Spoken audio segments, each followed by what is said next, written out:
Hello నమస్తే. ఆంధ్రప్రదేశ్‌లో కొంతమంది డ్రగ్ ఎడిక్ట్స్, తాగుబోతులు, డ్రగ్ తీసుకునేటువంటి వాళ్ళు, గంజాయి బ్యాచ్. కొంతమంది ఒక నలుగురు ఒక కానిస్టేబుల్ మీద అటాక్ చేశారని చెప్పి, కానిస్టేబుల్ వెళ్తూ ఉంటే అటాక్ చేశారని నడి రోడ్డు మీద ముగ్గురిని కూర్చోబెట్టి పోలీసులు కొట్టారు వాళ్ళని. ఇప్పుడు కానిస్టేబుల్ మీద అటాక్ చేశారు. కానిస్టేబుల్ మీద ఎందుకు అటాక్ చేశారంటే గతంలో ఎప్పుడో వాళ్ళ మీద గంజాయి కేసులు ఉన్నాయని చెప్పి ఎస్ఐ గారు చెప్పారని పోలీసులు అతను వాళ్ళని అరెస్ట్ చేయడానికి వెళ్ళాడనేది మనసులో పెట్టుకొని నన్ను అటాక్ చేశారని ఎఫ్ఐఆర్ ప్రకారం ఆ కానిస్టేబుల్ ఇచ్చినటువంటి కంప్లైంట్ ప్రకారం కేసు అది అయి ఉండవచ్చు. ఎందుకంటే కానిస్టేబుల్ వీళ్ళ మీద ఎప్పుడో గతంలో పోలీస్ స్టేషన్లో కేసు పెట్టుంటారు కాబట్టి కక్ష పెట్టుకొని ఈ గంజాయి బ్యాచ్ ఎవరైతే ఉన్నారో వాళ్ళు కొట్టి ఉండవచ్చు, దాడి చేసి ఉండవచ్చు. ఓకే, దాడి చేశారని అనుకుందాం. ఇప్పుడు ఫండమెంటల్గా ఆ యొక్క పోలీస్ కేసు వాళ్ళు అటాక్ చేశారు, దానికి చట్టపరమైన చర్యలు, న్యాయపరమైన చర్యలు, పోలీస్ స్టేషన్లు వాళ్ళు ఏం చేస్తారు అవన్నీ మనం పక్కన పెడితే వాటి గురించి నేను మాట్లాడలే. పబ్లిక్గా వాళ్ళని కూర్చోబెట్టి కొట్టారు. నేను ఆ ఒక్క పాయింట్ మీదే మాట్లాడుతున్నాను. ఇప్పుడు ఒక ఐఏఎస్ ఆఫీసర్కి ఒక ఇద్దరు ఐఏఎస్ ఆఫీసర్లు ఉన్నప్పుడు ఒక ఐఏఎస్ ఆఫీసర్కి ఒక ట్రీట్మెంట్ ఇచ్చే ఇంకొక ఐఏఎస్ ఆఫీసర్కి వేరే ట్రీట్మెంట్ ఇచ్చినప్పుడు అక్కడ వివక్ష జరిగింది. వివక్షే. ఒక ఐఏఎస్ ఆఫీసర్ ఇంటికి రాగానే నువ్వు టీ ఆర్ కాఫీ ఇచ్చావు, ఇంకొక ఐఏఎస్ ఆఫీసర్ రాగానే బయట కూర్చోబెట్టి వాటర్ బాటిల్ ఇచ్చావు. ఓకే, వివక్షే కదా. ఒక ఐఏఎస్ ఆఫీసర్, ఇద్దరు ఐఏఎస్ ఆఫీసర్ల మధ్య జరిగింది వివక్ష అయితే ఇద్దరు క్రిమినల్స్ మధ్య జరిగింది కూడా వివక్ష. అంటే ఒక గంజాయి బ్యాచ్, అంటే దళిత కులాలకి సంబంధించిన గంజాయి బ్యాచ్ని ట్రీట్ చేసే విధానం నాన్ దళిత కులాలకు సంబంధించిన గంజాయి బ్యాచ్ని ట్రీట్ చేసే విధానంలో తేడా ఉన్నా కూడా వివక్షే కాదా? మరి ఒక దళిత కుర్రోడు దొంగతనంలో పట్టుబడ్డాడు, ఇంకొక నాన్ దళిత కుర్రోడు దొంగతనంలో పట్టుబడ్డాడు. ఒక దొంగను తీసుకెళ్ళి మీరు మర్యాదగా పోలీస్ స్టేషన్లో కూర్చోబెట్టి చట్టం పెట్టి కోర్టులో అప్పగించి వాడిని జైలుకి పంపిస్తారు. అదే ఒక దళిత కుర్రోడు దొంగతనంలో పెడితే వాడిని కొట్టుకుంటూ, తన్నుకుంటూ, ఈడ్చుకుంటూ నడి రోడ్డు మీద అప్పటిగా విప్లవాత్మకమైనటువంటి సోషల్ భావజాలన్నీ తన్నుకొని వస్తాయి ఒక దళితుని చూడగానే. అంతే కదా. ఇప్పుడు వీళ్ళందరూ ఎవరైతే మాట్లాడుతున్నారో, గతంలో పాపం ఒక ప్రియాంక రెడ్డి అని హైదరాబాద్లో ఒక అమ్మాయిని గ్యాంగ్ రేప్ చేశారు అన్యాయంగా, దారుణంగా. ఆ నలుగురిని తెలంగాణ పోలీసులు తీసుకెళ్ళి ఎన్కౌంటర్ చేశారు ఆ నలుగురిని. అప్పుడు చాలామంది చాలా న్యాయం గురించి, చట్టం గురించి, అసలుకి ఇది ప్రతి ఒక్క ఎవ్రీబడి బికేమ్ ఏ ఫెమినిస్ట్ అవ్వాలి. ఎందుకంటే అది దారుణమైనటువంటి రేప్, అది దారుణమైన రేపు. తగలబెట్టేశారు అమ్మాయిని. అలాంటప్పుడు మాకు కూడా కోపం వచ్చేసింది. మాకు కూడా ఏంటంటే అసలుకి ఆడపిల్లల్ని ఎట్లా చూస్తారు. అప్పుడు everybody became a feminist. But what all these feminists did when many Dalits girls were raped అనే క్వశ్చన్ వచ్చింది కదా మాకు. ప్రియాంక రెడ్డికి న్యాయం చేశారు. న్యాయం చేసినప్పుడు న్యాయాన్ని ఎవడు ప్రశ్నించడు. బట్ చాలామంది దళిత అమ్మాయిలు రేపుకు గురైనప్పుడు అప్పుడు ఈ ఫెమినిజం ఎటుపోయింది అనేది ప్రశ్న వచ్చేది కదా. ఆ ప్రశ్నించినప్పుడు ఇక్కడ అన్యాయం గురించే ప్రస్తావిస్తున్నాము తప్ప న్యాయం గురించి ప్రస్తావించట్లా. ప్రియాంక రెడ్డికి న్యాయం జరిగింది, will salute the police. But Dalit గర్ల్స్కి అన్యాయం జరిగింది కదా, దాన్నే మేము ప్రశ్నిస్తాం. అలాగే ఇప్పుడు ఈ కేసులో వాళ్ళు గంజాయి బ్యాచ్ అయితే అయ్యి ఉండొచ్చు. వాళ్ళని తీసుకెళ్ళి మీరు రోడ్డు మీద కూర్చోబెట్టి కొట్టారు.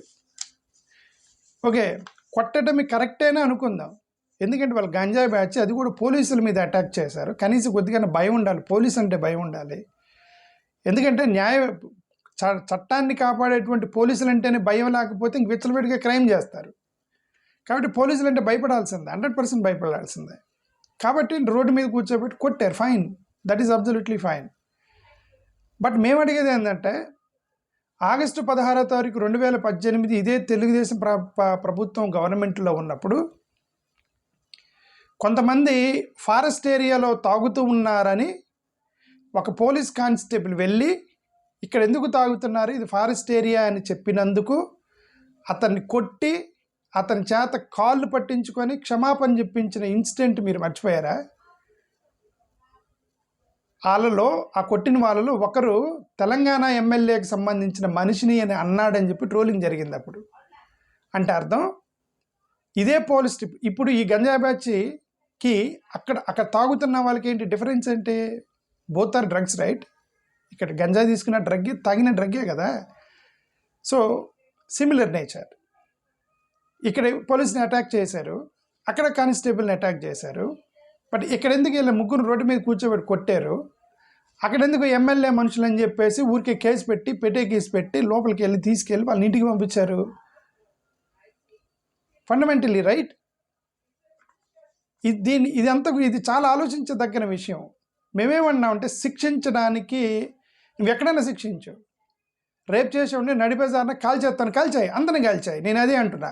ఇప్పుడు నువ్వు నడి బజార్న కాల్చేస్తాను రేప్ చేసినంటే ఒకరిని కాదు, నువ్వు అందరిని కాల్ చేయాలి.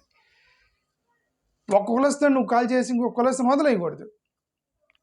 ఇది గంజా బ్యాచ్ పోలీస్ కానిస్టేబుల్ మీద దాడి చేశారని నీకు కోపం వచ్చేసి నడి రోడ్డు మీద నువ్వు ముగ్గురు కాలు చేతులు కట్టేసి కొట్టిన పోలీసు వ్యవస్థ 2018లో తెలంగాణ ఎమ్మెల్యేకి సంబంధించినటువంటి ఒక వ్యక్తి ఆంధ్రప్రదేశ్లో పరిచయాలు ఉన్నాయని అన్నారు. అప్పుడు నిజమాలు ఉన్నాయో లేవో తెలియదు. అదే వ్యక్తి పోలీస్ కానిస్టేబుల్ని కొట్టినప్పుడు ఇక్కడ తాగొద్దన్నందుకు కొట్టి కాళ్ళు పట్టించుకొని క్షమాపణ చెప్పించినందుకు అలా చేయలేదా మీరు? అటు పట్టి రోడ్డు మీద కొట్టేసి పబ్లిక్ గేమ్ కొట్టలేదు వాళ్ళని, రైట్? అదే 2018 డిసెంబర్ 31వ తారీఖున నలుగురు పోలీస్ మెన్ని ఒక సిఐని అటాక్ చేశారు అనంతపూర్లో. ఎందుకు అటాక్ చేశారు? అక్కడ పేకాట ఆడుతున్నారు, గ్యాంబ్లింగ్ చేస్తున్నారు. సిఐ గారి పేరు అమిత్ ఖాన్.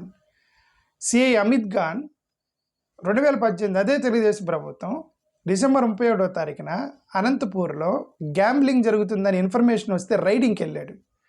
రైడింగ్కి వెళితే రైడింగ్ లోపలికి వెళ్ళగానే అక్కడ కర్రలు, స్టిక్లు, స్టోన్స్ తీసుకొని కొట్టారు అమిత్ ఖాన్ గారిని, సిఐని ప్లస్ నలుగురు పోలీస్ పీపుల్ని. మరి వాళ్ళని ఇక్కడ పట్టుకొని కాళ్ళు చేతులు కట్టేసి బజార్లో కూర్చోబెట్టి 10 మందిని కొట్టలేదు వాళ్ళని. వాళ్ళు కూడా పోలీసుని కొట్టారు కదా. ఓకే, ఎందుకు గ్యాంబ్లింగ్ చేసేది ఎవరు చేస్తారో తెలుసు కదా. గ్యాంబ్లింగ్ నడుపుతున్నారంటే ఎవరై ఉంటారు మీకు తెలుసు కదా. These are all these things we need to think. Social activist social భావజాలం బయటకు వచ్చేసి డ్రగ్గిస్టులు పోలీసులను కొట్టారు, కొట్టాల్సిందే, నడి రోడ్డు మీద అందరినీ శిక్షించి అంటున్నాం మేము. అందరినీ శిక్షించు. That's what I say. Don't show any discrimination. 2022 ఆత్మకూరులో ఒక ముస్లిం వ్యక్తి కన్స్ట్రక్షన్ ఎందుకు చేస్తున్నావా అయ్యా అని, ఇల్లీగల్ కన్స్ట్రక్షన్ ఎందుకు చేస్తున్నావా అని చెప్తే పోలీసుని కొట్టాడు. ఆత్మకూరులో 2022లో జగన్ గారి ప్రభుత్వమే. అతని మీద కేసు పెట్టి లోపల వేసుకుంటారు అంతే మ్యాక్సిమం. మరి అతన్నేమి ఇట్లా వీళ్ళు ముగ్గురు కొట్టినట్టు కొట్టలేదే, పోలీసుని కొట్టాడు కదా అతను. వీళ్ళు రోడ్డు మీద కూర్చోబెట్టి కొట్టలేదు. ముస్లిమ్స్ని కొడితే మైనారిటీ ఓట్లు పోతాయి. దళితుని కొడితే ఈడేవాడు జాన్ విక్టర్ అంటాడు. వాడు డ్రగ్గిస్ట్ అయితే అయ్యిండొచ్చు, వాడి పేరు జాన్ విక్టర్. అరే వాడు పట్టుకురంటారా అని చెప్పి ఈడు పెద్ద తాగుపోతాడు. రోడ్డు మీద కాలు చేతులు కట్టేసి కొట్టేస్తారు రోడ్డు మీద. ఎందుకంటే వాడు జాన్ విక్టర్ కాబట్టి. ఎస్యూడ్ అయి ఉంటాడు. జాన్ విక్టర్ అంటే అంతే కదా, ఎస్యూడ్ అయి ఉంటాడు అని అయి ఉంటాడు కదా. వచ్చి పేపర్లో చూసే సాక్షిలో ఎస్యూడే కొట్టారు, పట్టుకొని కాలు చేతులు పెట్టి ముగ్గురిని కొట్టారు అక్కడ. మళ్ళీ నన్ను తప్పుగా అర్థం చేసుకోండి, కొట్టొద్దని నేను అంటలా. క్రైమ్ చేసిన వాడికి శిక్ష సమానంగా వేయండి అంటున్నాము. ఒకవేళ పోలీసుల మీద దాడి చేసినటువంటి డ్రగ్గిస్ట్ని మనం ఇలానే కొట్టాలి అన్నప్పుడు ఇంకా తర్వాత ఇట్లాంటి డ్రగ్గా పట్టుబడి పోలీసు మీద దాడి చేసి ప్రతివాడికి ఇదే ట్రీట్మెంట్ ఇవ్వాలంటున్నాను నేను. మీరు ఇవ్వరు కదా. Fundamentally that is another issue. 2018 August 2వ తారీఖున ముగ్గురు దళిత పిల్లల్ని చిత్తూరు అనుకుంటా, ఇది చిత్తూరులో నెల్లూరు చిత్తూరు నెల్లూరు అనుకుంటా, ముగ్గురు దళిత పిల్లల్ని ఎవడికో డబ్బులు ఇవ్వలేదు. ఇదంతా దళితులే, కేసు పెట్టినోడు దళితే, ఎత్తుకెళ్ళినోడు దళితులే, దాడి చేసిన వాళ్ళు దళితులు, మొత్తం దళితులే. ఎవడో ఒక వ్యక్తికి డబ్బులు తీసుకొని నాకు ఇవ్వలేదని వెళ్ళి కేసు పెట్టాడని ఒక ముగ్గురు పిల్లల్ని ఎత్తుకెళ్ళిపోయి వాళ్ళ పిచ్చగొట్టుడు 3rd డిగ్రీ ఉపయోగిస్తే కోపం వచ్చినటువంటి దళిత గ్రామాలకు సంబంధించిన 150 మంది దళిత ప్రజలు వెళ్ళి 2018 ఇదే తెలుగుదేశం ప్రభుత్వం అటాక్ చేశారు పోలీస్ స్టేషన్ మీద. 2018లో ఆగస్టు 2వ తారీఖున మీకు న్యూస్ ఉంటే చూసుకోండి. అటాక్ చేశారు. అటాక్ చేస్తే ఈ 150 మంది మీద పోలీస్ కేసులు పెట్టారు. ఎందుకు? పోలీస్ స్టేషన్ మీద అటాక్ చేసి పోలీసులను కొట్టి 15 మంది పోలీసులకు దెబ్బలు తగిలినాయి. 150 మంది దళితుల మీద కేసు ఫైల్ అయినాయి. ఏమని కేసు పెట్టారు తెలుసా? ద డ్రాంక్ అండ్ అటాక్ డానర్స్ అని కేసు పెట్టారు. వాళ్ళు తాగి వచ్చి మా మీద అటాక్ చేశారని కేసు పెట్టారు. ఎవరు? 150 మంది దళితులు ఒకేసారి, అంటే గ్రామం మొత్తం తాగారా? గ్రామం మొత్తం తాగి వెళ్ళి పోలీస్ స్టేషన్ మీద అటాక్ చేశారా? వాళ్ళ పిల్లోని మీరు కొట్టారని 3rd డిగ్రీ ఉపయోగించారని కోపోద్రిక్తులైనటువంటి దళిత కాలనీకి సంబంధించిన వాళ్ళు వెళ్ళి పోలీస్ స్టేషన్ మీద దాడి చేశారు. అది వాస్తవం. కోపంతో వచ్చి దాడి చేశారు తప్ప తాగి వచ్చి దాడి చేశారా? ఈ పాస్టర్ ప్రవీణ్ గారు చనిపోయిన తర్వాత తాగి చనిపోయాడని చెప్పి తాగి పడుతూ తాగుతూ పడుతూ చనిపోయాడని చెప్పేసి అది ఎలాగ కేసు ఎండ్ అయింది? ఈ 150 మంది ప్రజలు, దళిత ప్రజలు తాగారని చెప్పి వాళ్ళ వ్యక్తిత్వ హననం చేసి ఆ గ్రామస్తుల మొత్తాన్ని మీద వీళ్ళు ఎఫ్ఐఆర్ పెట్టారు. వాళ్ళు త్రాగి చనిపోయారని, త్రాగి వచ్చి పోలీస్ స్టేషన్ మీద పడ్డారని. ఇదేందండి ఇది? అది ఇప్పుడు పట్టాభి ఉన్నాడు, తెలుగుదేశం పట్టాభి గారు ఉన్నారు. ఇప్పుడు పట్టాభి ప్లస్ కొంతమంది తెలుగుదేశం కార్యకర్తలు సిఐ సర్కిల్ ఇన్స్పెక్టర్ కనకారావు గారి మీద దాడి చేసి తలకాయ పగిలింది కనకారావు గారికి. అదేంటిది? పోలీసుని కదా కొట్టింది. అది పోస్ట్ మ్యానా? అతను ఏమన్నా కనకారావు పోస్ట్ మ్యానా? పోలీస్ కదా. మరి ఇప్పుడు పట్టాభి గారిని కూడా ఆ రోజు పోలీసుని కొట్టారు కదా. ఇప్పుడు పట్టాభి గారిని కూడా రోడ్డు మీద కూర్చోబెట్టి మీరు అవమానించగలరా? చేయగలరా? మీకు ఆ కెపాసిటీ ఉందా? పట్టాభిని చేయగలిగింది? చేయరు. ఓకే, అదే కొలికిపూడి శ్రీనివాసో లేదంటే ఎవరో దళితులకు సంబంధించినటువంటి కొంతమంది ఎమ్మెల్యేలు, ఎంపీలు అయితే ఇమ్మీడియట్గా యాక్షన్.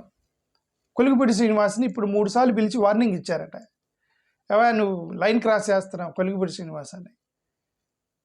అదే జేసీ ప్రభాకర్ రెడ్డి గారు కానీ వీళ్ళు పబ్లిక్గా మాట్లాడుతున్నారు. వాళ్ళు అసలు చంద్రబాబు నాయుడు పిలిచి కూడా రారు, వాళ్ళని ఏమనరు. వివక్ష అనేది తగ్గలేదు, వివక్ష అనేది పోలేదు అని మొత్తుకుంటున్నాం మేము. అది ఏదో ఒక రూపాన్ని బయట పడతానే ఉంది ఇది.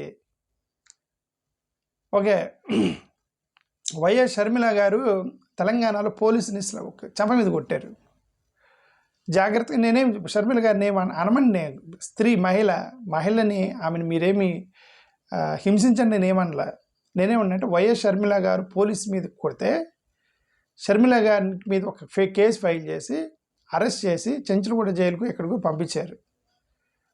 ఇప్పుడు ఈ పిల్లలు పోలీసు మీద అటాక్ చేసినప్పుడు వాళ్ళని కూడా మీరు అదే కదా చేయాలి, అరెస్ట్ చేసి తీసుకెళ్ళి చెంచులగూడ పోలీస్ స్టేషన్లో పెట్టాలి, లేదంటే రాజమండ్రి పోలీస్ స్టేషన్లోనే ఎక్కడో ఒకటి పెట్టాలి. కానీ ఆ రోడ్డు మీద కూర్చోబెట్టి కొడతారా? ఎందుకు కొట్టారంటే జాన్ విక్టర్ కాబట్టి కొట్టారు అండి. జాన్ విక్టర్ కాబట్టి కొట్టారండి. అదే జానారెడ్డి గారు లేదంటే జంగారెడ్డి గారు అయితే కొట్టరు, లేదంటే జబల్పూర్ చౌదరి అయితే కొట్టరు.